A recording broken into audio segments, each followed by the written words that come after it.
السلام علیکم ورحمۃ اللہ وبرکاتہ۔ اللہ کے نام سے شروع جو بڑا مہربان اور نہایت رحم کرنے والا ہے، اور حضور محمد صلی اللہ علیہ وسلم کی ذات بابرکات پر درود و سلام۔ حضور اکرم صلی اللہ علیہ وسلم شب معراج میں بیت المقدس کی طرف جاتے ہوئے مصر کے قریب ایک مقام سے گزرے تو انہیں نہایت ہی اعلیٰ و زبردست خوشبو آنے لگی۔ آپ صلی اللہ علیہ وسلم نے حضرت جبرائیل علیہ السلام سے پوچھا کہ یہ خوشبو کیسی ہے؟ جواب ملا کہ فرعون کی بیٹی کی بادی مشاطہ اور اس کی اولاد کی قبر سے آ رہی ہے۔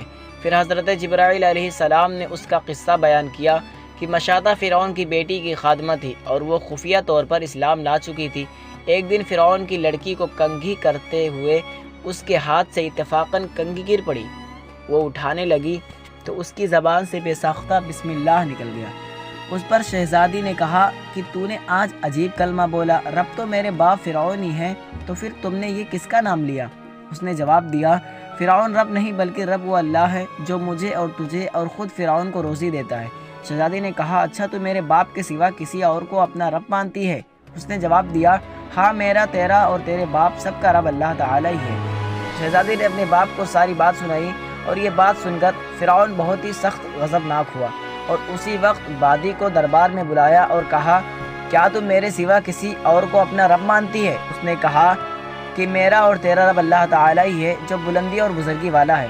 فرعون نے اسی وقت حکم دیا کہ جو تانبے کی دیگ ہے اس کو خوب تپایا جائے اور جب بالکل آگ جیسی ہو جائے تو اس کے بچوں کو ایک ایک کر کے اس میں ڈال دیا جائے، آخر میں خود اسے بھی اس میں ڈال دیا جائے۔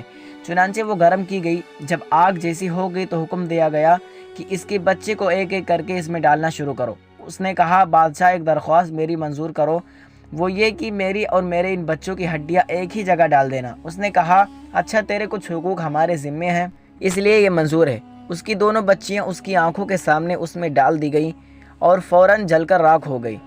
پھر سب سے چھوٹے کی باری آئی جو ماں کی چھاتی سے لگا ہوا دودھ پی رہا تھا۔ فرعون کے سپاہیوں نے اسے گھسیٹا تو اس نیک بندی کی آنکھوں تلے اندھیرا چھا گیا۔ اللہ تعالیٰ نے اس بچے کو ایسی قوت دے دی کہ اس نے بآواز بلند کہا، اماں جان افسوس نہ کر، حق پر جان دینا ہی سب سے بڑی نیکی ہے۔ چنانچہ انہیں صبر آ گیا، اس بچے کو بھی آگ میں ڈال دیا گیا اور آخر میں ان کی ماں کو بھی اس آگ میں جلا کر مار دیا۔ یہ خوشبو کی مہکیں اسی کے جنتی محل سے آ رہی۔